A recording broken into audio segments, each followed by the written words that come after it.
దేవుని పరిశుద్ధ నామములో మీ అందరికీ ప్రత్యేకమైన శుభములు, ఆశీర్వాదములు కలుగునుగాక. యెషయా గ్రంథము 9వ అధ్యాయము 6వ వాక్య భాగములో మనకు శిశువు పుట్టెను, మనకు కుమారుడు అనుగ్రహింపబడును, ఆయన భుజం మీద రాజ్యభారముండును, ఆశ్చర్యకరుడు, ఆలోచనకర్త, బలవంతుడైన దేవుడు, నిత్యుడగు తండ్రి, సమాధానకర్తయగు అధిపతి అని అతనికి పేరు పెట్టబడును. యెషయా గ్రంథము 9వ అధ్యాయం 6వ వాక్యపు ప్రవచనాత్మకమైన ప్రామిస్, వాగ్దానం. ఈ క్రిస్మస్ సీజన్లో దేవుడు మనకిచ్చిన వాగ్దానం, టుడేస్ గాడ్స్ ప్రామిస్. మనకు శిశువు పుట్టెను, ఏలే అనగా మనకు శిశువు పుట్టెను. ఈ వాక్య భాగానికి ముందు ఒక మాట రాయబడ్డది, అది కూడా చదువుకోవాలి మనం. ఏల అనగా అంటే ఒక సంఘటన జరిగింది, దానిని పురస్కరించుకొని దేవుడు ఈ వాక్య భాగాన్ని మనకు తెలియజేస్తున్నాడు. ఏల అనగా, ఈ ఏల అనగా అనకంటే ముందు అంటే ఈ 9వ అధ్యాయంకు 6వ వాక్యానికి ముందు జరిగిన సంఘటనలు కూడా మనం లెక్కలకు తీసుకోవాలి. ఈ 9వ అధ్యాయంలో మనం గమనిస్తే మొదటి 2 వాక్య భాగాలు, అయినను వేదన పొందిన దేశం మీద మబ్బు నిలవలేదు, పూర్వకాలమున ఆయన జబులోను దేశమును నప్తాలి దేశమును అవమానపరిచెను, అంత్యకాలమున ఆయన సముద్ర ప్రాంతమును అనగా యోర్దాను అద్దరిని, అన్యజనుల గలిలయ ప్రదేశమును మహిమగల దానిగా చేయుచున్నాడు అని రాయబడ్డది. ఏలయ అనగానే ఆ వాక్యానికి ముందు జరిపిన ఈ విషయం అన్నట్టుది.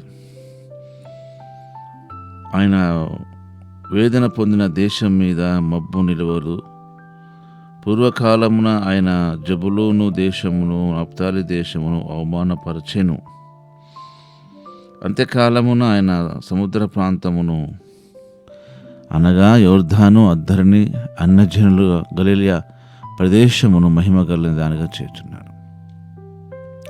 ఇది కూడా ప్రాఫెసీ, ప్రవచనాత్మకమైన వాగ్దానం.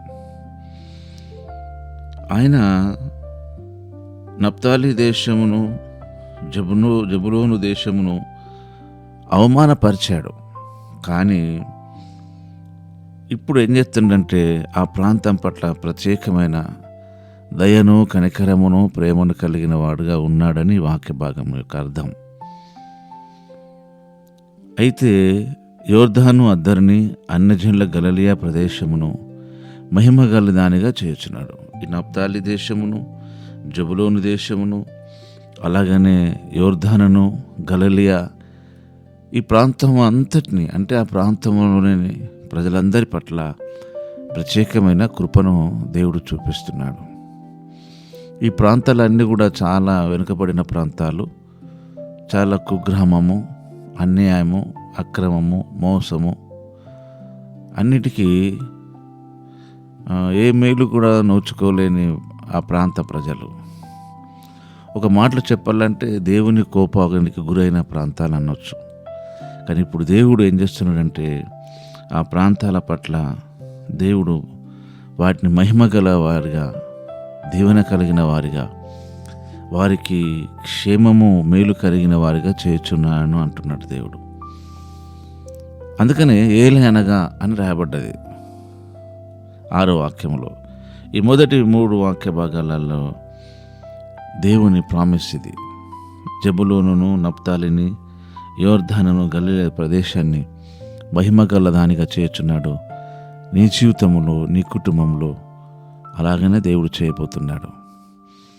ఇన్ని సంవత్సరాలు గడిచినప్పటికీ, ఇన్ని సంవత్సరాలను మీరు ప్రభువును విశ్వసించినప్పటికీ ఏదో ఒక వెలితి, ఏదో ఒక లోటు, ఏదో ఒక అసంతృప్తిని మీరు కలిగి ఉన్నారు.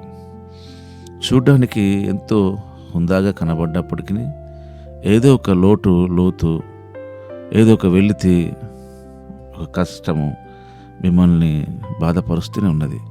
కానీ దేవుడు మిమ్మల్ని మహిమ కలిగిన వారిగా చేయబోతున్నాడు. ఆ లోటును, ఆ కొద్వను దేవుడు తొలగించి మిమ్మల్ని దీవించడానికి, ఆశీర్వదించడానికి సిద్ధంగా ఉన్నాడని ఈ వాక్య భాగంలోని అర్థం. కనుక క్రిస్మస్ సీజన్లో ప్రత్యేకమైన దీవెన, ఆశీర్వాదము మనందరికీ కలుగునుగాక. పరిశుద్ధుడైన తండ్రి, మీకు వందనాలనైనా. జబులూను, నప్తాలి, యోర్దాను, గలిలయ ప్రదేశములను మీరు మహిమ కలిగిన ప్రదేశాలుగా చేసిన దేవుడు, ఈ రోజున మమ్మలను కూడా ఏర్పరచుకుని రక్షించి నీ ప్రియ బిడ్డలుగా చేసుకుని మీ సమాధానాన్ని మాకు అనుకరించావు నాయన. ఈ క్రిస్మస్ సీజన్ కొరకై స్తుతిస్తూ యేసు నామములోనే ప్రార్థిస్తున్నాం తండ్రి. ఆమేన్.